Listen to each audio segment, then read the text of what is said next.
నమస్తే, welcome to ఎర్ర journalism. నేను ఎస్ఎస్ లక్ష్మి. ఆ అమ్మ ఆ ఆవు, అమ్మతో కలిపి ఆవును చెప్పారు. ఎందుకు? చుక్క పాలు లేకుండా కల్తీ నెయ్యి జరిగింది అని ఇన్ని రోజులు మాట్లాడుతున్నాం కదా. చుక్క పాలు సంగతి అటుంచండి, అసలు కల్తీ లేని ఆవు అనేది దేశంలో ఉందా? అయితే అప్పుడు చేసిందంతా కల్తీ అని మాట్లాడుతున్నాం మనం. ఇప్పుడు వాడే అన్ని దేవాలయాల్లో వాడే నెయ్యి ప్యూర్ నెయ్యి, స్వచ్ఛమైన నెయ్యి అని బలంగా చెప్పగలమా? దేశం పైన జరిపిన దాడిలో ఆవు బలైందా? భారతీయులు బలయ్యారా? ఇలాంటి అనేక అంశాలను ఇవాల్టి ఎర్ర జర్నలిజంలో చూద్దాం. అనేక విషయాలు తెలుసుకుందాం. అపి స్వర్ణమయీ లంకానమే లక్ష్మణ రోచతే జననీ జన్మభూమిశ్చ స్వర్గాదపి గరీయసి. లక్ష్మణ, ఈ లంక బంగారుమయమైనప్పటికీ నాకు దీనిపై ఆసక్తి లేదు. ఎందుకంటే కన్న తల్లి లాంటి పుట్టిన గడ్డ మాతృభూమి స్వర్గం కంటే మిన్నా అని రావణ సంహారం తరువాత లక్ష్మణుడితో శ్రీరాముడు అన్న మాటలు ఇవి. ఈ వ్యాఖ్యలు నేపాల్ దేశం యొక్క జాతీయ నినాదం కూడా. మనం కూడా జననీ జన్మభూమిశ్చ అని అనేక సందర్భాల్లో అంటూ ఉంటాం. ఖచ్చితంగా ఈ భూమి మీద, ఈ దేశం మీద, ఈ పుట్టిన నేల మీద ప్రతి ఒక్కరికి ప్రేమ ఉండాలి. ఈ ప్రేమ ఒక్క భూమి మీద మాత్రమే కాదు, ఈ ప్రేమ మనకి గోవుతో కూడా మొదలైంది. ఆవు మీద కూడా అదే ప్రేమను కనబరచాల్సిన అవసరాన్ని మన గతం అంతా చెప్పింది. మనం మర్చిపోతూ వచ్చాం. ఆ విషయాలన్నీ కూడా ఇప్పుడు చెప్పబోతున్నాను. అందుకే ఆనాడు మేము ఇంటింటికి ఓ గోవు అనే మగధా న్యూస్ నినాదం అని చెప్పడం జరిగింది. ఎందుకు చెప్పాల్సి వచ్చిందో, ఎందుకు ఇంటింటికి ఒక గోవు ఉండాలి అని ఆనాడు చెప్పానో ఇప్పుడు చెప్తాను. ఆ విషయాలన్నీ కూడా అంటే ఇక్కడ భగవంతుడి గురించో లేదంటే ఇంకేదైనా పురాణాల గురించో నేను చెప్తున్నాను అని కాదు. నిజానికి భగవంతుడి గురించి మాత్రమే కాదు, కల్తీ రియల్ ఫ్యాక్ట్స్ గురించి మాట్లాడాలి. హిందూ సాంప్రదాయంలో ఆచార వ్యవహారాలతో పాటుగా పూజలు, కైంకర్యాలు, ఆ ఆలయ విధానం, అక్కడి స్థల పురాణం కావచ్చు, శాస్త్రంలో చెప్పిన ఆధారాలను బట్టి ఉంటూ ఉంటాయి. అంటే పూజా విధానాలు, పాటించే పద్ధతులు, అనుసరించే తిథి వారాలు దేవాలయానికి కూడా చిన్నపాటి తేడాలతో, చిన్న చిన్న వ్యత్యాసంతో ఉండొచ్చు.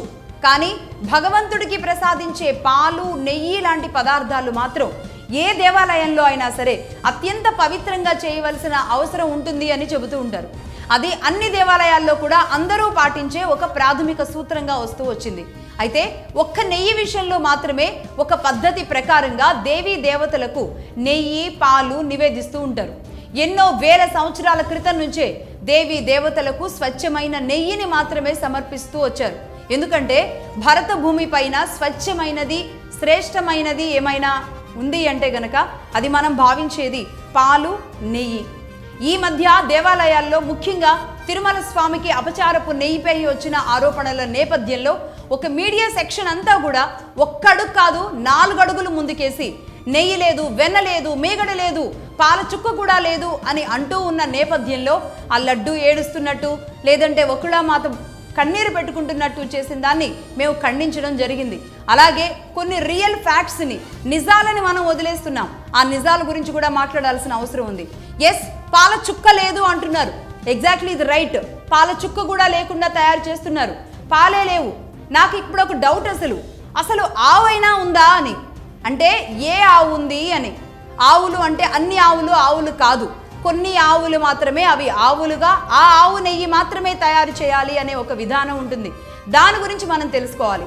ఒక 10 రోజుల రీసెర్చ్ తర్వాత నేను ఇప్పుడు అనేక అంశాలను సేకరించి మీ ముందు ఉంచబోతున్నాను. ఈ రియల్ ఫ్యాక్ట్స్ అన్ని. ఇందులో దేవీ దేవతలకు, స్వామి అమ్మవార్లకు ఉపయోగించే విగ్రహమూర్తులకు వాడే పాలు, నెయ్యి ఇవన్నీ కూడా ప్రకృతి ద్వారా స్వచ్ఛంగా తయారైనవే వినియోగించాలి అనేది ఆ స్థల పురాణాలు, ఆలయ శాసనాల ద్వారా లిఖించబడి ఉంటుంది. ఉదాహరణగా తిరుమల శ్రీ వెంకటేశ్వర స్వామికి ఆనాడే పాండ్యులు, చోళులు, విజయనగర సామ్రాజ్యాధీశులు స్వామివారి పట్ల భక్తి ప్రపత్తులతో నడుచుకునేవాళ్ళు. 5000 సంవత్సరాల క్రితమే స్వామివారు ఇక్కడ వెలిసారు అనేది స్థల పురాణం చెబుతుంది. వైకానస ఆగమ శాస్త్రం ప్రకారం లిఖించిన దాదాపుగా 1150 శాసనాలు ఇప్పటికీ కూడా ఆలయంలో ఉన్నాయి. ఆనాడు లిఖించినవి ఈనాటికి కూడా ఉన్నాయి. అందులో స్వామివారి లడ్డూ ప్రసాదం, లడ్డూ తయారీ విధానం, దానికి ఏవేవి ఎన్ని పాళ్ళు వాడాలి, ఈ విషయాలన్నీ చెబుతూ కూడా లడ్డూ ప్రసాదం తయారీ విధానం ఉంది. అత్యంత పవిత్రంగా చెప్పబడి ఉంది. కాబట్టి ఆ లడ్డూకి అంతటి ప్రాధాన్యత ఉండేది. ఆ లడ్డూ తయారీకి కావలసిన పదార్థాలు అన్నీ కూడా స్వచ్ఛంగానే దొరికే అవకాశం ఉంటుంది. కానీ నెయ్యి తయారీ మాత్రమే కీలకం అని భావించిన పల్లవులు, వారి రాణి అయిన సావాయిదేవి ఆనాడే 9వ శతాబ్దంలోనే అనేక భూములను స్వామి వారికి సమర్పించారు. ఆ తర్వాత చోళులు, ఆ తర్వాత పాండ్యులు అనేక గ్రామాలను, భూములను స్వామివారి ఆలయానికి ఇచ్చేశారు. 10వ శతాబ్దంలోనే చోళరాజులు, రాణులు ఇచ్చేవారు. ఆ ఇచ్చే విధానాన్ని సంస్కృతంలో అయితే దేవదాన అని అంటారు. అలాగే తమిళ్లో అయితే తిరునామత్తుక్కాణి అనే పేరుతో ఆలయానికి నిత్య నైవేద్యాల కోసం ఇచ్చేవారు. కొన్ని గ్రామాలనే ఇచ్చేసేవారు. అలాగే బంగారు ఆభరణాలను, సంపదను కూడా స్వామివారికి సమర్పిస్తూ ఉండేవారు. రాజేంద్ర చోళుడు, రాజరాజ చోళుడు ఇచ్చిన భూముల నుండి వచ్చిన ఆదాయాన్ని స్వామివారి కైంకర్యాలు, నిత్య నైవేద్యాలకు వాడుతూ ఉండేవారు ఆనాడు.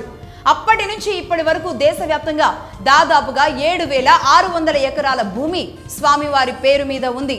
ఎందుకు ఈ భూములను దానంగా ఆనాటి చక్రవర్తుల నుంచి ఇచ్చారు అంటే, ఆ ఇచ్చిన భూమిలో పంట పండించాలని, అలాగే ఆ పంట ద్వారా వచ్చే ఆదాయం ఆలయానికి చెందేలాగా ఒక పద్ధతి పాటించాలని, అలాగే ఆ భూమిలో గోవులను పెంచాలని, అక్కడి పచ్చిక బయళ్ళు ఏవైతే ఉంటాయో ఆ భూముల్లో ఆ పచ్చిక బయళ్లను మాత్రమే ఆహారంగా ఏర్పాటు చేసుకుని తద్వారా గో పెంపకాన్ని పెంపొందించాలని, ఆవు పాలు, ఆ పాల ద్వారా చక్కటి నెయ్యి తయారు చేసేవాళ్ళు, ఈ విధంగా చేయాలి అని ఆనాటి రాజులు ముందే ఊహించి ఇలా ఒక సాంప్రదాయంగా పెట్టి ఒక రాజు తర్వాత ఒక రాజు 100 సంవత్సరాల పాటు అలా ఇస్తూ వచ్చారు. కానీ ఇప్పుడు అది మనం జరుపుతున్నామా? ఇప్పటికీ ఆ పద్ధతిని మనం అనుసరిస్తున్నామా? ఎందుకు జరపలేకపోతున్నాం? ఎస్వి గో సంరక్షణశాల ద్వారా ఇదే తిరుపతిలో చంద్రగిరి రోడ్డులో సుమారుగా 400 ఎకరాల్లో విస్తరించి ఉన్న గోశాలలో ఒంగోలు, పుంగనూరు, కపిల వంటి దాదాపుగా 2,600కు పైగా దేశవాళీ గోవులు ఇక్కడ నోట్ చేసుకోండి, ఇండిజీనియస్ ఆవులు అంటారు, వీటిని సంరక్షిస్తున్నారు.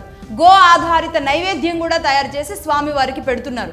అంటే ప్రకృతి వ్యవసాయం ద్వారా, గోవు ఆధారిత వ్యవసాయం ద్వారా పండించిన బియ్యం, పప్పులు, కూరగాయలు వీటన్నిటి కూడా స్వామివారికి ప్రతిరోజు నివేదించే నైవేద్యం ఏదైతే ఉంటుందో అది ఇక్కడి నుంచి తీసుకొచ్చిన పండ్లు, కూరగాయలు, వీటితో తయారు చేసిన వంటకాలు, అది బియ్యం కావచ్చు, లేదంటే జీలకర్ర కావచ్చు, ఇలాంటివన్నీ కూడా అక్కడ తీసుకొస్తూ ఉంటారు. మళ్ళీ మిగతా వస్తువులు, సామాన్లు ఏవైతే ఉంటాయో ప్రతి నెల తీసుకోవాల్సినవి అవి కూడా బయట నుంచి కొన్ని కొనుగోలు చేస్తూ ఉంటారు.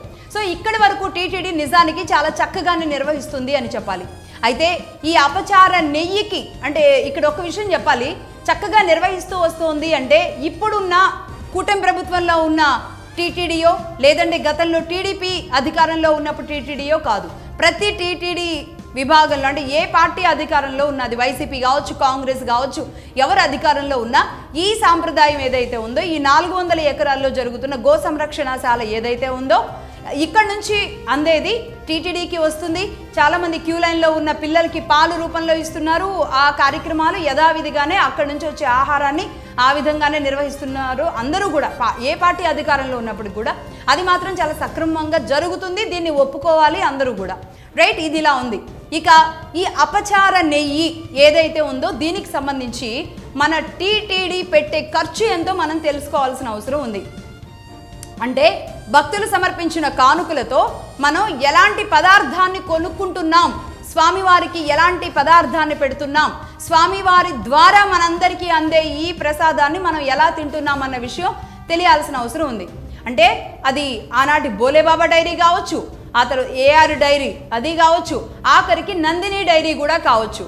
మనం ఎంత నెయ్యి కొంటున్నాం వారి దగ్గర నుంచి, దానికి మనం ఎంత బడ్జెట్ పెడుతున్నాం అన్న విషయాలు అందరికీ తెలియాలి. అసలు తిరుమలకు ఎంత నెయ్యి ప్రతిరోజు అవసరం పడుతుందో విషయాలు కూడా తెలియాలి. తిరుమల దేవస్థానానికి రోజుకి 2 నుంచి 3 టన్నుల నెయ్యి అవసరం పడుతుంది. అంటే 3,000 కిలోల నెయ్యి దాదాపుగా ప్రతిరోజు వాడుతూ ఉంటారు. కూటమి ప్రభుత్వం అధికారంలోకి వచ్చాక 2024 ఆగస్టులో ఏఆర్ డైరీని క్యాన్సిల్ చేపించేసి, ఎందుకంటే కల్తీ జరుగుతుందని గుర్తించిన తర్వాత, ఆ రిపోర్ట్స్ చూసిన తర్వాత దాన్ని క్యాన్సిల్ చేసేసారు ఇమ్మీడియట్లీ. మంచి పద్ధతి.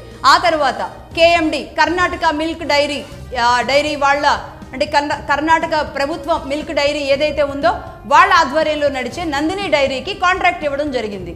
అయితే ఎంతకి ఇచ్చారు? కిలో 475 రూపాయల చొప్పున 6 నెలలకు 20 లక్షల కేజీల నెయ్యిని వీళ్ళు అధికారంలోకి వచ్చిన తర్వాత కొనడం జరిగింది. జూలై, ఆగస్ట్ నెలల్లో నేను ఇంతకుముందు చెప్పినట్లుగా 6 నెలలకి ఈ టెండరు, అంటే ఈ కాంట్రాక్టు ద్వారా ఎంత ఖర్చు పెట్టారు? 130 కోట్లు ఖర్చు పెట్టారు. అంటే తిరుమలలో కేవలం నెయ్యి కోసమే ఏడాదికి దాదాపుగా 250 కోట్ల రూపాయలు ఖర్చు అవుతుందన్నమాట. స్వామివారికి ఏడాదికి ఖర్చుల రూపంలో అంటే సామాన్లు అవన్నీ కొనడానికి దాదాపుగా 700 నుంచి 800 రూపాయలు ఖర్చు అవుతుంటే అందులో ఒక 700 నుంచి 800 కోట్ల రూపాయలు ఖర్చు అవుతుంటే కేవలం ఈ నెయ్యి కోసమే 250 కోట్ల రూపాయలు ఖర్చు పెడుతున్నారన్నమాట.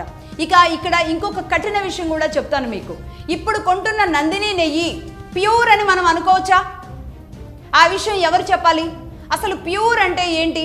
స్వచ్ఛమైన నెయ్యి అంటే దాని అర్థం ఏంటి? అసలు స్వచ్ఛత గురించి తెలుసుకోవాలి మనం. ప్యూర్ పాలు, ప్యూర్ నెయ్యి లభించేది కేవలం దేశవాళీ ఆవుల నుంచి మాత్రమే. దేశవాళీ ఆవులు ఎలా ఉంటాయి? దేశవాళీ ఆవులు అంటే ఏంటో అందరికీ తెలియాలి. మనందరం చాలా విషయాలని గ్రామాల్లో పుట్టి పెరిగొచ్చిన తర్వాత కూడా చాలా విషయాలు మర్చిపోతున్నాం. కానీ ఇక్కడ తెలియాలి, అసలైన ఇండిజినియస్ కౌ దేశవాళీ ఆవు ఎలా ఉంటుంది? ఆవుకి గంగడోలు ఉంటుంది. అంటే మెడ దగ్గర ఒక ఇలా మనం చూస్తూ ఉంటాము, అందరూ కూడా ఇలా మెడ దగ్గర టచ్ చేస్తూ ఉంటారు. ఆ ఆవుకి గంగడోలు ఉంటుంది. అలాగే మెడ పైన వెనక వీపు దగ్గర ఒక మోపురం ఉంటుంది. అంటే ఒక శివలింగం ఆకారంలో ఉంటుంది. అది నిజమైన అసలు సిసలైన భారతదేశపు ఆవు అలా ఉంటుందన్నమాట. గంగడోలు, మోపురం రెండు ఉంటాయి. వాటిల్నే దేశవాళీ ఆవులు అంటారనమాట. అలాంటి ఆవు ద్వారా వచ్చిన పాలను తీసి చక్కగా కాసి మరిగించి వాటిని చల్లార్చి గోరువెచ్చగా ఉన్న పాలల్లో పెరుగుతో తోడుపెట్టిన తర్వాత ఆ పెరుగు అంతటిని కూడా మజ్జిగతో చిలికి వెన్న తీసి ఆ వెన్నని సన్నటి మంట మీద నిదానంగా కాస్తే గనక ఆ కాసిన నెయ్యి నుంచి వచ్చే గుబాళింపు ఉంటుంది చూడండి. కనీసం ఆ వీధిలో 4-5 ఏళ్ల వరకు చేరుతుంది ఆ వాసన. అలా వచ్చే గుబాళింపుతోనే అర్థమవుతుంది ఇది ప్యూర్ నెయ్యి అన్న విషయం. ఆ నెయ్యికి అడుగున మిగిలిన పదార్థాన్ని గోదారి అంటారు. అలా అంటే ఆ గోదారిని కూడా చాలా మంది ఇష్టంగా తింటూ ఉంటారు. ఇక ఆ నెయ్యిని వడకట్టి ఆ నెయ్యి మాత్రమే పక్కన పెట్టి దానిని కూడా ఇంకొంతమంది తమలపాకు వేసి ఆ నెయ్యిని తీస్తూ ఉంటారు. అంటే దాని స్వచ్ఛత ఇంకొంచెం పెరగడానికి. సో ఇలా అసలు సిసలైన స్వచ్ఛమైన నెయ్యి అనేది తయారు చేస్తూ ఉంటారు. అంటే స్వచ్ఛమైన నెయ్యి తయారు చేయాలి అంటే 1 కేజీ నెయ్యికి ఎన్ని దేశవాళీ ఆవు పాలు కావాలో తెలుసా? 27 నుంచి 30 లీటర్ల పాల ద్వారా 1 కిలో నెయ్యి వస్తుంది. ఎందుకంటే అందులో ఫ్యాట్ కంటెంట్ చాలా తక్కువగా ఉంటుంది. అలాగే పోషకాలు కూడా అత్యధికంగా ఉంటాయన్నమాట. అంటే తిరుమలలో అవసరమయ్యే నెయ్యి లెక్క ప్రకారంగా రోజుకి 3000 కిలోల నెయ్యి కావాలంటే 90,000 లీటర్ల పాలు కావాలి. అంటే నెలకి 27 లక్షల లీటర్ల పాలు కావాలన్నమాట. అలాగే మనం ఆర్గానిక్గా నడిపే ఏ కేంద్రం లేదా ఏ వ్యక్తులు అంటే రైతుల దగ్గర కొనాలి అంటే గనక కిలో దేశవాళీ నెయ్యి ఆవు ధర ఎంత ఉందో మీరే తెలుసుకోండి. నేను చెప్పడం కాదు, మీరే తెలుసుకోండి. కనీసం దేశవాళీ ఆవు నెయ్యి నుంచి ప్యూర్గా తీసిన నెయ్యి ధర 2,000 రూపాయల నుంచి 3,000 రూపాయలు పలుకుతోంది. అంటే ఇప్పుడు నందిని డైరీ నుంచి మనం కొనేది కేవలం 490 రూపాయలకి మాత్రమే. ఇది ఎలా సాధ్యమవుతుంది? అది అంటే ఏఆర్ డైరీ వాళ్ళు చేసినంత దుర్మార్గమైన అసలు పాలే లేకుండా తయారు చేసిన నెయ్యి కంటే ఘోరం అయితే ఏం కాదు నందిని నెయ్యి తయారు చేస్తున్నారు. కానీ ఇంత అత్యంత తక్కువ ధరకి ఎలా ఇస్తున్నారు అంటే ఈ విషయాన్నే తెలుసుకోవాలి. కొంచెం అంటే నందిని డైరీ అనేది వాళ్ళు నమ్మదగిన సంస్థ, రాష్ట్ర వ్యాప్తంగా ఒక ఆర్గనైజ్డ్గా జాగ్రత్తగా నిర్వహిస్తున్న సంస్థ. దీనిని నమ్మాలి. దీనిని ఎక్కడా కూడా మనం అభిశంసిస్తున్న విధానం అయితే ఎట్టి పరిస్థితుల్లో కూడా కాదు. కాకపోతే ఎలా ఇంత తక్కువ ధరకి ఇవ్వగలుగుతున్నారు అన్న విషయాన్ని మనం కూడా గుర్తించాలి. కిలోకి 1000 రూపాయలు 1500 రూపాయల నష్టం అయితే నందిని వాళ్ళు భరించరు. ఎందుకంటే ఎవరైనా ఏ రాష్ట్రం చేసినా ఏ వ్యాపారి చేసినా లాభాల కోసమే వ్యాపారాలను నడుపుతారు. అలాంటప్పుడు 1000-1500 తేడాతో కిలోకి అంత వ్యత్యాసంతో వాళ్ళైతే ఎట్టి పరిస్థితుల్లో ఇవ్వరు. అయినా ఎలా దీన్ని బ్యాలెన్స్ చేస్తున్నారో విషయం తెలుసుకోవాలి. జెర్సీ ఆవు పాలను వాడుతున్నారు. జెర్సీ ఆవు పాలల్లో ఏముంటుంది అంటే ఫ్యాట్ ఎక్కువగా ఉంటుంది, అలాగే ప్రోటీన్ ఎక్కువగా ఉంటుంది, కానీ పోషక విలువలు మాత్రం తక్కువగా ఉంటాయి. ఇంతకుముందు నేను చెప్పినట్లుగా ఇండిజినియస్ కౌ దేశవాళీ ఆవుల్లో పోషక విలువలు అత్యధికంగా ఉంటాయన్నమాట. సో ఈ ఫ్యాట్ ద్వారా నెయ్యి చాలా ఈజీగా సేకరిస్తూ ఉంటారనమాట. మరి జెర్సీ ఆవుని దేశవాళీ ఆవు అనుకుని మనం సరిపెట్టుకోవచ్చా? ఆలోచించండి. ఎట్టి పరిస్థితుల్లో సరిపెట్టలేవు. దేశవాళీ ఆవు ప్లేస్లో జెర్సీ ఆవుని ఏమాత్రం కూడా రీప్లేస్ చేయలేవు. ఎందుకంటే 2 రకాల జంతువుల సంక్రమణం ద్వారా తయారు చేసిందే జెర్సీ ఆవు. జెర్సీ ఐలాండ్ నుంచి దీని పుట్టుక మొదలైంది. ఆ తర్వాత బ్రిటిష్ వాళ్ళు మన దేశంలోకి వచ్చిన తర్వాత తమ పాల అవసరాల కోసం కొన్ని విదేశీ జాతుల్ని అంటే సైనిక డైరీ ఫార్మ్స్లో వీటిని ప్రవేశపెట్టడం జరిగింది. ఆ తర్వాత బ్రిటిష్ సమయంలోనే పూర్తిగా 1820 సమయంలోనే పూర్తిగా అనేక రాష్ట్రాల్లో ఈ జెర్సీ ఆవుల్ని అప్పటి నుంచి తీసుకొచ్చి నిదానంగా మనకు అలవాటు చేశారు. అంటే ఏంటంటే తక్కువ గడ్డి తింటాయి, ఎక్కువ పాలు ఇస్తాయి.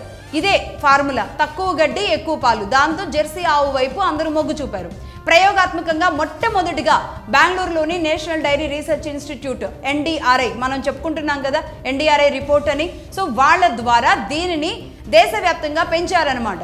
అంటే అలహాబాద్లో కూడా అగ్రికల్చరల్ ఇన్స్టిట్యూట్ వంటి చోట్ల ఈ జాతుల మీద పరిశోధనలు చేశారు. దేశవ్యాప్తంగా వీటిని విస్తరిస్తూ వచ్చారు. ఇప్పుడు దేశవ్యాప్తంగా జెర్సీ ఆవులు ఎన్నున్నాయో తెలుసా?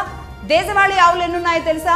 అది కూడా తెలుసుకోవాలి. 2019లో జరిగిన 20వ పశు గణన లైవ్ స్టాక్ సెన్సెస్ అంటారు. ఈ నివేదిక ప్రకారం భారతదేశంలో ఆంధ్రప్రదేశ్లో జెర్సీ ఆవులు, ప్రధానంగా జెర్సీ క్రాస్ బ్రీడ్ ద్వారా వచ్చిన ఈ జెర్సీ ఆవులు మొత్తం సంఖ్య 5,13,00,000 ఉన్నాయి. 5,13,00,000 ఉన్నాయి. అంటే 51.36 మిలియన్లు అంటారు. 5,13,00,000 ఉన్నాయి. అలాగే దేశవాళీ ఆవులు ఎన్నున్నాయో తెలుసా? లెక్కల ప్రకారం మనకి గూగుల్లో సెర్చ్ చేస్తే దొరికేది 14 లక్షలు అని చెప్తారు, 14 కోట్లు అని చెప్తారు. కానీ ఇది శుద్ధ అబద్ధం. ఎందుకంటే దేశవాళీ ఆవుల్లో రకాలు ఉంటాయి అన్నమాట. ఆ రకాలను మనం తెలుసుకోగలగాలి. గిరిజాతి, గుజరాత్లో దొరికే గిరిజాతి, అలాగే లికిమి, సాహివాల్, మన ఒంగోలు, అలాగే మన పుంగనూరు, ఇలాంటి ఆవులు అన్నింటినీ కూడా దేశవాళీ ఆవులు అని చెప్పి చేర్చేసి 14 కోట్లు దేశవాళీ ఆవులు దేశమంతా ఉన్నాయని చెప్తున్నారు. ఇది 100% రాంగ్. అంటే ఏ ఆవుకైతే నేను ఇంతకుముందు చెప్పినట్లుగా గంగడోలు, మోపురం ఉంటుందో అది మాత్రమే దేశవాళీ ఆవు. అవి దాదాపుగా వాటిని లెక్క తీస్తే కనుక అవి దాదాపుగా దేశవ్యాప్తంగా కూడా 2 కోట్లు మాత్రమే ఉన్నాయి అని లెక్క తెలుస్తుంది. ఇక అలాగే ఆంధ్రప్రదేశ్ విషయానికి వస్తే ఈ సంకర జాతి ఆవులు, క్రాస్ బ్రీడ్ ఆవులు దాదాపుగా 11 లక్షలు ఉన్నాయి. అలాగే మన రాష్ట్రంలో కూడా అన్నిటిని మిక్స్ చేసి చెప్తారు కాబట్టి అన్నీ మిక్స్ చేస్తేనేమో దాదాపుగా 14 లక్షల ఆవులు ఉన్నాయి దేశవాళీ ఆవులు. కానీ నిజానికి కేవలం ఉన్నది 5 లక్షలు కూడా ఉండవు అనేది చెప్తున్నారు. 5 లక్షలు కూడా ఆంధ్రప్రదేశ్ మొత్తంగా దేశవాళీ ఆవులు లేని పరిస్థితి నెలకొనుంది. ఇప్పుడు అసలు మన రాష్ట్రంలో ఎంత నెయ్యి తయారు చేయొచ్చో తెలుసుకోవాలి.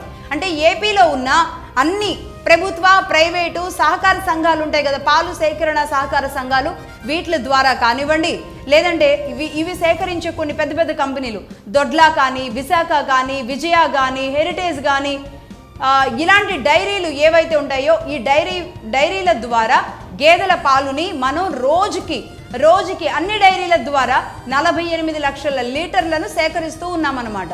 అలాగే జెర్సీ ఆవు, దేశవాళీ ఆవుల నుంచి వచ్చే పాలు దగ్గరగా 18 లక్షల లీటర్లను సేకరిస్తున్నాం. సో ఇక్కడ ఇంకొక విషయం కూడా మాట్లాడుకోవాలి. 1820, 1850 ఈ దశకంలోనే ఈ క్రాస్ బ్రీడింగ్ ఆవుల్ని భారతదేశం మీదకి తీసుకొచ్చారు బ్రిటిష్ వాళ్ళు. ఈ క్రాస్ బ్రీడింగ్ ప్రోగ్రామ్ అంటే అప్పటికే ఆవుల సంఖ్య తగ్గుతూ వచ్చింది. అంటే ఈ క్రాస్ బ్రీడింగ్ ద్వారా 1960, 1970 భారతీయ దేశవాళీ ఆవుల పాల దిగుబడిని పెంచడానికి national dairy development board NDDB ద్వారా ఆపరేషన్ ఫ్లడ్ అని ఆ సమయంలో జెర్సీ ఆవుల్ని విస్తృతంగా దిగుమతి చేసుకోవడం, దాన్ని దేశవ్యాప్తంగా కూడా అంటే లోన్ల ద్వారా కూడా, బ్యాంకు లోన్ల ద్వారా కూడా ఆ ఆవుల్ని ప్రతి ఒక్కరికి అందజేయడం, గ్రామాల్లో ఉన్న వాళ్ళందరికీ ఈ ఆవుల్ని అందించడం ద్వారా ఇది ప్రభుత్వం చేసే ఒక సహకారమో ఒక మేలో అన్నట్టుగా అందించేశారు. అంటే తీసుకొచ్చి మన ఆవు ప్లేస్లో జెర్సీ ఆవుల్ని మనకు తెలియకుండానే మన మెడకి చుట్టారన్నమాట. ఇప్పుడు చెప్పండి, జెర్సీ పాలకు దేశవాళీ ఆవు పాలకు నక్కకు నాగలోకానికి ఉన్నంత తేడా లేదా? అందుకే ఆనాడే వేమన చెప్పారు, గంగి గోవు పాలు గరిటెడైనను జాలు, కడివెడైననేమి కరము పాలు, భక్తి గలుగు కూడు పట్టెడైనను జాలయా, విశ్వదాభిరామ వినురవేమ అన్నారు. అంటే గంగి గోవు పాలు, స్వచ్ఛమైన గంగి గోవు మాత్రమే గంగి గోవు, అవి గరిటెడు తాగినా చాలు ఎంతో ఆరోగ్యంగా ఉంటారు అని ఆనాడే వేమన చెప్పారు. అంటేనే మరి ఆనాటి ఎంతోమంది కవులు చెప్పిన ఇలాంటి విషయాలను మనం ఎలా వదిలేస్తూ వచ్చాం. అలాగే ఇంకొక విషయం, భారతదేశంలో ఆనాటి రాజులు ఒక ధర్మం 4 పాదాల మీద వెళ్ళడానికి, దేశం తమ ప్రజలు సుభిక్షంగా ఉండడానికి ఎలాంటి నిర్ణయాలు తీసుకునేవాళ్ళో మీకు తెలుసా? తెలియాలి. ప్రతి ఒక్కళ్ళు మనం దీని గురించి మాట్లాడుకోవాలి. రాజులు తమల్ని ఏ శత్రువు వచ్చి చంపేసినా సరే తమ రాజ్యంలో ఉన్న సంపద ఆ శత్రువుకి దక్కకూడదు, కనీసం కొంతైనా సరే నా రాజ్య ప్రజలకు దక్కాలి అని దేవాలయాల్లో లోపల ఇలానే వాటిని ఏమంటారు లంకి బిందులు పెట్టారు అనే అత్యంత సంపద ఉందని చెబుతూ ఉంటారు కదా.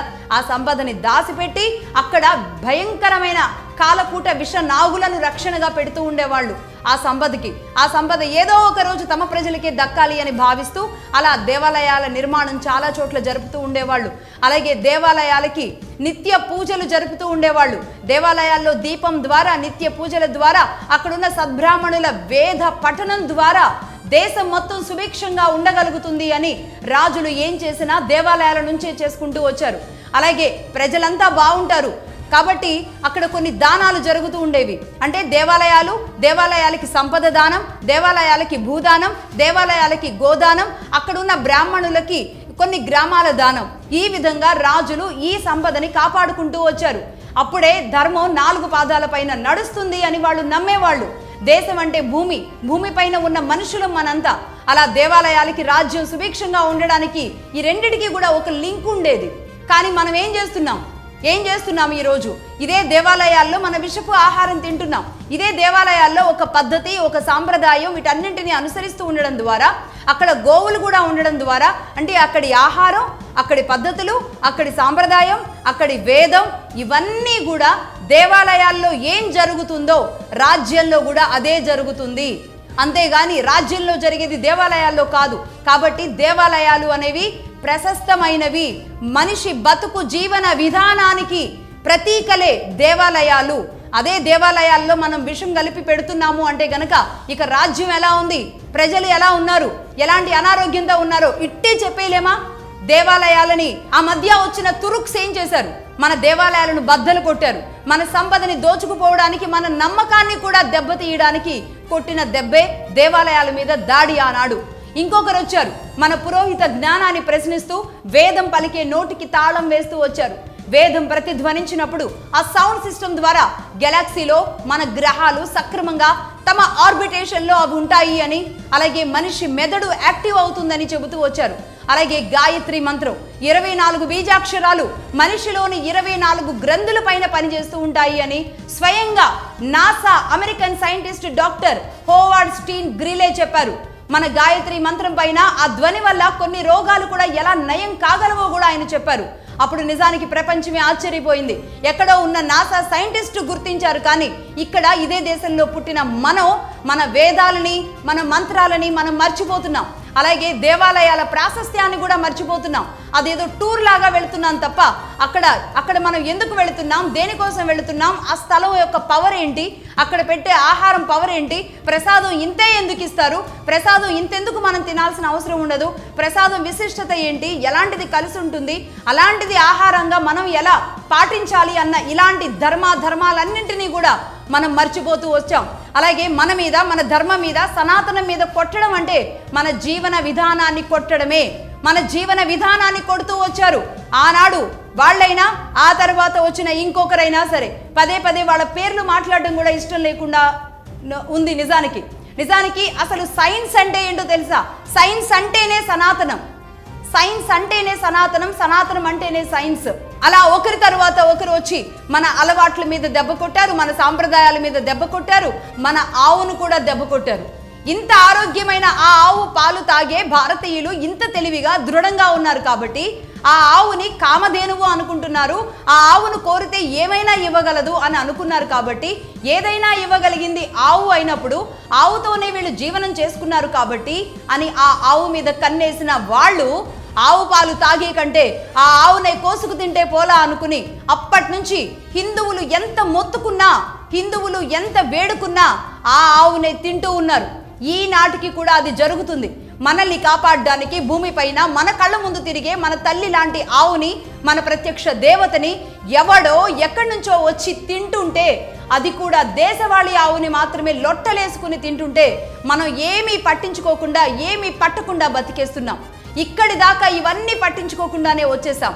అసలైన ఆవుని కాపాడడం వదిలేసి ఇంట్లో ఫోటో ఆవులు పెట్టుకుని పూజ చేసుకుంటూ సరిపెట్టేస్తున్నాం. ఇంకొందరు మన మేధావులు బర్రె నల్లగా ఉందని, బర్రె పాలు శ్రేష్టం కాదా, ఆవు తెల్లగా ఉంటుందని మాత్రమే ఆవు పాలు శ్రేష్టమా అంటూ కొన్ని కొత్త భావజాలాన్ని తీసుకురావడంతో సమాజం కూడా ఒక రకమైన డైలమోలో పడిపోయింది. అలా ఆరోగ్యాన్ని వదిలిపెట్టి నాలుకకు రుచించే నాలుకకు నచ్చే ఆహారాన్ని మాత్రమే ఎక్కడ పడితే అక్కడ, ఏ ఆహారం అంటే ఆహారం, విషపూరిత ఆహారాన్ని మన కడుపులో వేస్తున్నాం, అలాగే బతికేస్తున్నాం. ప్రతి ఆహారంలో కల్తీ కల్తీ కల్తీయే రాజ్యమేలుతుంది. రోడ్ల మీద అడుగడుగునా వెలిసిన ఫుడ్ స్టాల్స్ వల్ల ఎన్ని భయంకరమైన సమస్యలు మనం ఎదుర్కొంటున్నామో తెలుసా? రోజు రోజుకి పెరుగుతున్న క్యాన్సర్ కేసులు.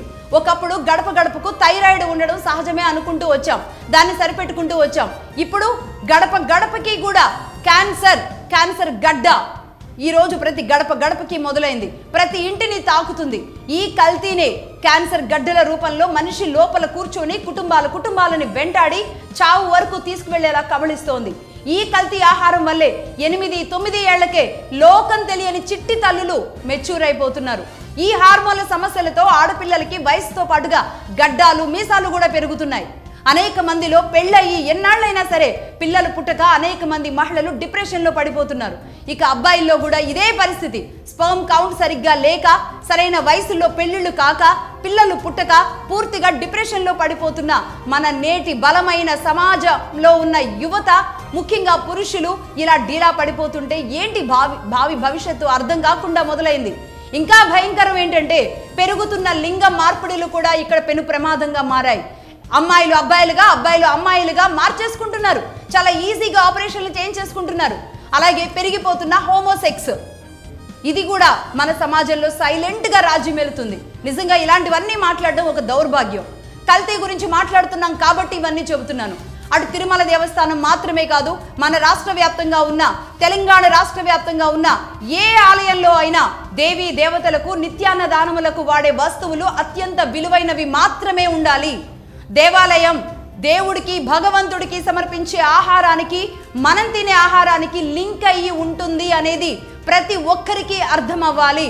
దేవాలయాల్లో ప్రసాదం, పండుగల్లో, వ్రతాల్లో భగవంతుడికి నివేదించే ప్రతి ఆహారం కూడా మనకి, మన ఆరోగ్యానికి, మన ప్రకృతికి లింక్ అయ్యి ఉంది అన్న విషయాన్ని అర్థం చేసుకోవాలి. ఓ మనిషి, నువ్వే బతకరా, అయితే దినదినం గండంగా కాకుండా ఆరోగ్యంగా, ఆయుష్గా బతకరా అని చెప్పినదే మన సనాతనం. మన భూమి, మన గోవు, అలాంటి భూమిని మనం కెమికల్స్తో ముంచేస్తున్నాం. మరి కెమికల్ ధాన్యాలు కాక మంచి ధాన్యాలు వస్తాయా? అలాగే గోవును కూడా మనం ఇదే కెమికల్తో చంపేస్తున్నాం. ఈ క్రాస్ బ్రీడ్లు తెచ్చి ఇవే మంచివని మురిసిపోతున్నాం.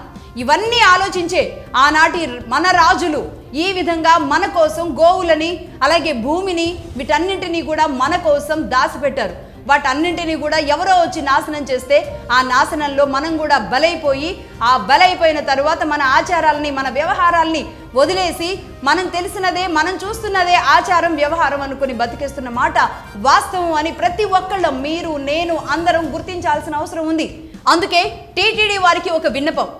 ఎక్కువ కల్తీ జరుగుతుంది మనుషుల్లో, మనసుల్లో.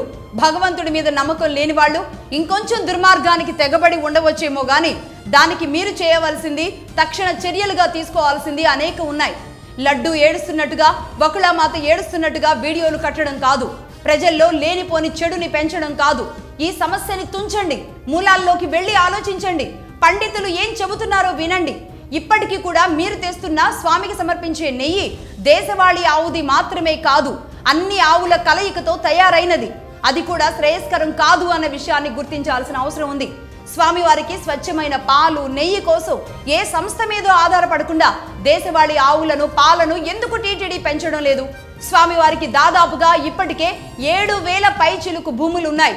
మరి ఎవరెవరు ఏ రకంగా స్వాహా ఇన్నాళ్ల పాటు చేసుకుంటూ వచ్చారో తెలియదు కానీ ప్రస్తుతానికి టీటీడీ లెక్కల ప్రకారం చూపిస్తున్న లెక్క 7,756 సంథింగ్, 7,000 పైచిలుకు భూములు అయితే స్వామివారికి ఉన్నాయి.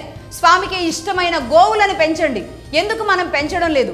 అలాగే కెమికల్స్ ఏమాత్రం వాడని పచ్చని పచ్చికను ఆ ఆవులు తినడం ద్వారా వచ్చే చిక్కటి పాలను మనం ఎందుకు ప్రొడ్యూస్ చేయలేకపోతున్నాం అనేది గుర్తించాల్సిన అవసరం ఉంది.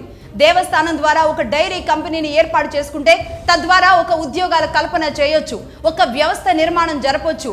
వ్యవస్థ నిర్మాణం ద్వారా అనేక మందికి ఉద్యోగాలు ఇవ్వచ్చు. స్వచ్ఛతగా, స్వచ్ఛంగా మన చేతులతోనే, మన వాళ్లతోనే మనమే స్వామికి నెయ్యి చేసి ఇవ్వలేమా అన్న విషయాన్ని గుర్తించాలి. నందిని నెయ్యి గురించి ఇక్కడ ఇంకొక విషయం కూడా నేను చెప్తాను. నందిని నెయ్యి అగ్మార్క్ నెయ్యి, అంటే గవర్నమెంట్ గుర్తింపు పొందిన నెయ్యి అని. అది సెంట్రల్ గవర్నమెంట్ గుర్తింపు పొందిన నెయ్యి కూడా అగ్మార్క్. అగ్మార్క్ అంటే agriculture and marketing, AG agriculture, mark marketing. అంటే ఏంటంటే తినే ఆహారంలో వ్యవసాయం నుంచి మార్కెట్ని తీసేయాలి, ఈ మార్కెట్ ద్వారానే కల్తీ జరుగుతుంది, ఈ మార్క్ ద్వారానే కల్తీ జరుగుతుంది. ఏజీ చాలు అంటే వ్యవసాయం చాలు, అగ్రికల్చర్ చాలు, ఎగ్ ఉత్పత్తులను మాత్రమే, ఏజీ ఉత్పత్తులను మాత్రమే వాడాల్సిన అవసరం ఉంది. భక్తులకు మరో రూపంలో వీటన్నింటినీ అందించేలాగా కొన్ని చర్యలు తీసుకోవాల్సిన అవసరం ఉంది. అలాగే ఇంతకుముందు నేను చెప్పినట్లుగా టీటీడీ గో సంరక్షణశాల ఏదైతే ఉందో దాని ద్వారా 2000 ఆవులను పెంచుతున్నారు. ఇప్పటికే మంచి పరిణామం. అక్కడ నిజంగా తిరుమలలో తాగే పాలు కూడా ఎంత టేస్ట్ ఉంటాయో మీరు తాగిన ఎవరైనా గుర్తెచ్చుకోండి. నిజానికి మంచి ఆవు పాలు అంత శ్రేష్టంగా అంత టేస్ట్గా ఉంటాయి. ఆ ఆవు పాలు ఏవైతే ఉన్నాయో అవి 2000 ఆవులు ఉన్నాయి ప్రస్తుతానికి అక్కడ. వాటికి ఇంకొక 10,000 పెంచుతారా, 20,000 పెంచుతారా? పెంచండి. ఒక పెద్ద వ్యవస్థ నిర్మాణం చేయండి. భారతదేశంలోనే ఇంత పెద్ద గోశాల లేదు, అది టీటీడీ ఆధ్వర్యంలో ఆంధ్రప్రదేశ్లో నడుస్తుంది అన్న విషయాన్ని తెలియజేయండి. కేవలం దేశవాళీ ఆవులను మాత్రమే అక్కడ పెంచండి. ఆ పెంచే దేశవాళీ ఆవుల ద్వారా వచ్చే గోమూత్రంతో నేలంతా సుసంపన్నం అవుతుంది. దేశవాళీ ఆవుల పేడ ద్వారా ఎంత మంచి ఎరువు భూమికి అందుతుందో తెలుసా? ఈ గోమయం ఏదైతే ఉందో పేడ, గోమయం ద్వారా ఎన్ని హోమాలకు ఆవు పిడకలు ఇవ్వచ్చో తెలుసా? ఆ పిడకల ద్వారా చేసే హోమం విశిష్టత ఎంత పవర్ఫుల్గా ఉంటుంది. నేచర్లోకి ఈ పిడకల పొగ చేరడం ద్వారా గాలి పొల్యూషన్ తగ్గుతుంది, ఆక్సిజన్ లెవెల్స్ పెరుగుతాయి. తద్వారా ఈ పొగ ఆకాశంలోకి చేరినప్పుడు ఒక మేఘ మదనం జరుగుతుంది. ఆ మేఘ మదనం ద్వారా వచ్చిన వానలు విషం లేకుండా ప్రకృతికి అలాగే భూమికి మనుషులకి ఉపయోగపడేలాంటి అద్భుతమైన మంచి వాన వచ్చి పడుతుంది. చక్కటి భూమి, నీరు, గాలి ఇలా ప్రతి ఒక్కటి పంచభూతాలలోని భాగమే ఆవు. ఆ విషయాన్ని మనం గుర్తించాలి. అలాగే ఆ గోవు ఏదైతే ఉందో ఆ గోవు మరణిస్తే గనుక భూమిలో ఆ గోవుని పెట్టడం ద్వారా ఎరువుగా మారిన తరువాత ఆ ఎరువుని 4 ఎకరాల భూమికి 4 పంటల వరకు బలాన్ని ఇస్తుంది అంటారు. నిజంగా ఇలాంటివన్నీ వింటే ఆశ్చర్యం వేస్తుంది కదా. అంటే ఒక ఆవు మరణిస్తే ఆ ఆవుని భూమిలో పెట్టడం ద్వారా ఆ ఎరువు అయిన తరువాత దాన్ని తీసుకువెళితే 4 ఎకరాలకి 4 పంటలకి అది ఎరువుగా పనికొస్తుంది అని చెప్తున్నారు. నేలలోని జీవాన్ని ఇది పెంచుతుందట. మరి అది ఆవు పవర్. అలాగే స్వామివారు తిరుమల కొండ మీద వెలిసినప్పుడు ఆవు రోజు వెళ్ళి ఆయనకు పాలు ధారగా సమర్పించేదట అని మనం రోజు అక్కడికి వెళ్ళే ప్రతి ఒక్క భక్తులు రోజుకి ఎంతమంది వెళ్తూ ఉంటారండి? దాదాపుగా 70,000, 80,000. ఇంకా రద్దీ సమయాల్లో తక్కువ ఉంటుంది, కానీ రద్దీ సమయాలు కాకపోతే ఒక్కొక్కసారి 1,000,000 మందికి కూడా వెళుతూ ఉంటారు ఒక్క రోజులో. మరి వీళ్ళందరూ తెలుసుకోవాల్సిన విషయాలు ఇవి కాదా? స్వామివారికి వెళ్ళాం, స్వామివారిని చూసాం, మొక్కుకున్నాం, మనకు కావాల్సింది జరిగింది మాత్రమే కాదు, అక్కడ జరిగే అపచారాలు ఏంటి, తద్వారా రాజ్యం అంటే మన రాష్ట్రానికి, ఆ తద్వారా దేశానికి మనం చేసుకోవాల్సింది ఏంటి అనేది ఆ దేవాలయంలోకి అడుగుపెట్టినప్పుడు నేర్చుకోవాల్సిన అవసరం ఉంటుంది. అందుకే తిరుమలలో స్వామివారికి అంటే గోవు మాత్రమే గుర్తించింది. ఆ పుట్ట దగ్గరకు వెళ్ళి స్వామివారికి ఆ గోవు పాలు ధారగా వదులుతూ ఉండేది. ఆ తర్వాత ఆ కథంతా అందరికీ తెలిసిందే. అలా అందుకోసమే కేవలం ప్యూర్గా దేశవాళీ ఆవు ద్వారా వచ్చే నైవేద్యాలు మాత్రమే వాడుతూ ఉంటారు. అలాగే నైవేద్యాలకే కాదు, దీపారాధనకు కూడా ఆ ఆవు నెయ్యి పాలు, ఆవు నెయ్యిని అలాగే మిగతా ప్రసాదాలకు ఆ పాలను మాత్రమే వాడుతూ ఉంటారు.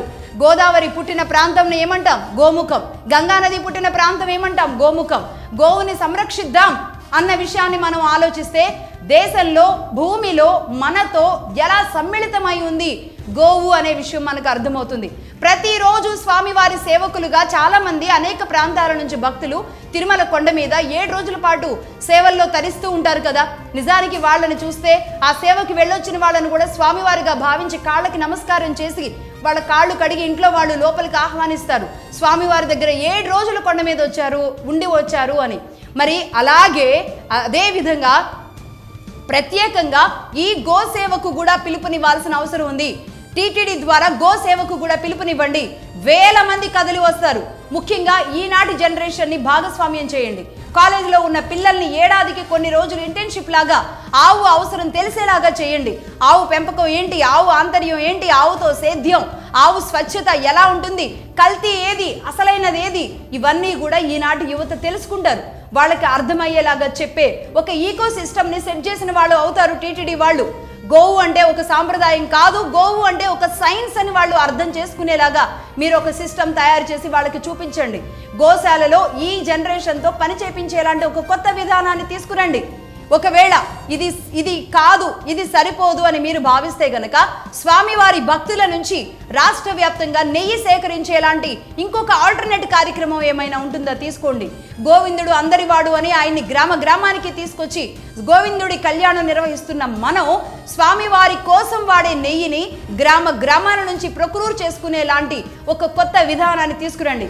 తిరుమలకు ఎలా అయితే కూరగాయలు సామాన్లు లారీల రూపంలో చాలా మంది దాతలు రైతులు ఇస్తూ ఉంటారో అలాగే నెయ్యి కూడా తరలి వచ్చేలాగా ఒక నెయ్యి సేకరణ వ్యవస్థల్ని ఏర్పాటు చేయండి. ఈ ఒక్క పిలుపుతో పాడిని వదిలేసిన పల్లెలు నిద్రలేస్తాయి. ఇంటికొక కామధేనువుని పెంచడం మొదలు పెడతాం.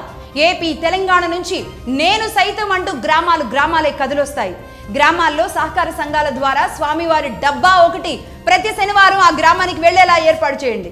ఆ ఆదాయం ఇదే రైతులకు ఇవ్వండి. అంటే ఏడాదికి 250 కోట్లు మీరు నెయ్యి కొంటున్నారు కదా, దీనిని ఇదే రైతులకి 250 కోట్లు మన రాష్ట్రంలో ఉన్న రైతులకి ఇంకొక రూపంలో అందించినట్టు కాదా? ఇంటింటి నుంచి పవిత్రంగా పాలు వెన్న నెయ్యి తయారు చేయడంలో ప్రతి పల్లె కూడా ఒక గోకులం లాగా తయారవుతుంది. ఆ దేవదేవుడికి నా చేతితో చేసి పంపే నెయ్యి అని భావించే ప్రతి మహిళ ఆ నెయ్యిని అత్యంత పవిత్రంగా తయారు చేస్తారు. ఇది స్వామి పని, స్వామి కార్యంగా భావిస్తూ ఉంటారు. పక్క రాష్ట్రాలకు స్వామివారి ఆదాయాన్ని పంచేదానికంటే మన రాష్ట్రంలో ఉండే మన మహిళల చేతికి ఆ డబ్బుని ఆదాయంగా ఇవ్వండి. ఇప్పటికే ఏ రాష్ట్రానికైనా సరే గుండెకాయ లాంటిది రాజధాని. ఆ రాజధాని విషయంలో అమరావతి విషయంలో ఎన్ని దుష్ప్రచారాలు జరిగినాయి చూసాం కదా. అలాగే ఆంధ్రప్రదేశ్ చేసుకున్న ఏనాటి పుణ్యమో తెలియదు కానీ కలియుగ దైవం ఏడుకొండల స్వామివారు మన దగ్గర ఉండడం, ఏడుకొండల్లో వెలియడం ఇది మన అదృష్టం. ఆయన పేరు తలుచుకుంటేనే చాలు అనుకుంటారే, ఆయనే మన ప్రాంతంలో మన మధ్య ఉంటే అలాంటి తిరుమల విశిష్టతని మనం కాపాడుకోవాల్సిన అవసరం ఉంది. స్వామి పైన నమ్మకం లేని వాళ్ళు ఏమైనా చేసి ఉండొచ్చు. నమ్మకం ఉన్న కూటమిలోని ఈ ముగ్గురు ఎవరైతే ఉన్నారో చంద్రబాబు నాయుడు గారు అదే స్వామి చెంత పుట్టి పెరిగారు. అలాగే బీజేపీ మానవత్వానికే కాదు మతానికి ఇబ్బంది కలిగినా ఊరుకోదు. ఇక పవన్ కళ్యాణ్ గారు తాను సనాతనాన్ని నమ్మడమే కాదు పాటిస్తూ ఒక యంగ్ లీడర్గా ధైర్యంగా నేను సనాతన వాదిని, సనాతనాన్ని కాపాడుకోవడానికి నిలబడతాను అని నిర్భయంగా చెప్పిన గట్స్ ఉన్న నాయకుడు. ఇలా ముగ్గురు 3 పక్కల నుంచి బలంగా ఉన్నారు. కాబట్టి తిరుమలలో గోవుల పైన తీసుకోవాల్సిన చర్యల్లో కానీ మన చుట్టూ ఉన్న స్వయంభూ ఆలయాలతో పాటుగా అన్ని దేవాలయాలను కాపాడుకోవాల్సిన అవసరం కానీ మన మీద ఉంది అని గుర్తించాల్సిన అవసరం ఉంది. గోవు దేవుడి కోసం మాత్రమే ఇచ్చేది కాదు, సొసైటీకి మీరు చేసే మెరుగైన మేలు అని గుర్తించండి. పడిపోతున్న ధర్మాన్ని గోవు ద్వారా నిలబెట్టండి. గోవు, భూమి, మనిషి, జీవరాశులు ఇవన్నీ ఒక చక్రంలో తిరుగుతూ ఉండాలి. చక్రం దిశ మారుతోంది. పూర్తిగా తన గతి మారేలోపుగా మీరంతా కొన్ని విషయాల్లో మనసుతో పనిచేయాల్సిన అవసరం ఉంది. రాష్ట్రంలో రాజకీయాలతో ఒకరి మీద ఒకరు నిప్పులు చెరుక్కుంటూ ఇక్కడ భగవంతుడిని మధ్యలో పెట్టేలాంటి క్రీడలు కాకుండా నిజంగా టీటీడీ ఒక డైరీ స్థాపన చేయాలి అని తలిస్తే గనక ఇది ఒక చరిత్ర అవుతుంది. దేశంలోనే ఇప్పటి నుంచి మరో చరిత్రగా మారుతుంది. ఆ విషయాన్ని గుర్తించాల్సిన అవసరం ఉంది.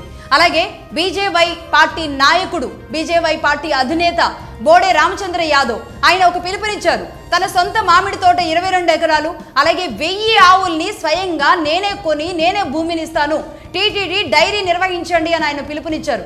దానికి ఈనాటి వరకు స్పందన రాని పరిస్థితి ఉంది. నిజానికి ఇలాంటి దాతల నుంచి తీసుకుంటే గనక ఎంతమంది ఒక్కొక్క ఇంటికి ఒక్కొక్క ఆవుని తీసుకొచ్చి ఈరోజు టీటీడీ దగ్గర వదిలిపెడతారు. ఆ ఆవుల్ని సంరక్షించే బాధ్యత గనక టీటీడీ తీసుకోగలిగితే. అలాగే ఇంకొకరు యుగ తులసి ఫౌండేషన్ నుంచి శివశంకర్ గారు, ఈయన కూడా గోవులను సంరక్షిస్తూ దాదాపుగా ఆయన గోశాలలో కొన్ని వేల గోవులను పెంచుకుంటూ ఆయన జీవనం గడుపుతున్నారు. ఇలాంటి వాళ్ళు ఎంతో మంది తమ కార్యక్రమాలని లేదంటే టీటీడీకి సలహాలు ఇవ్వడానికి నిలబడతారు.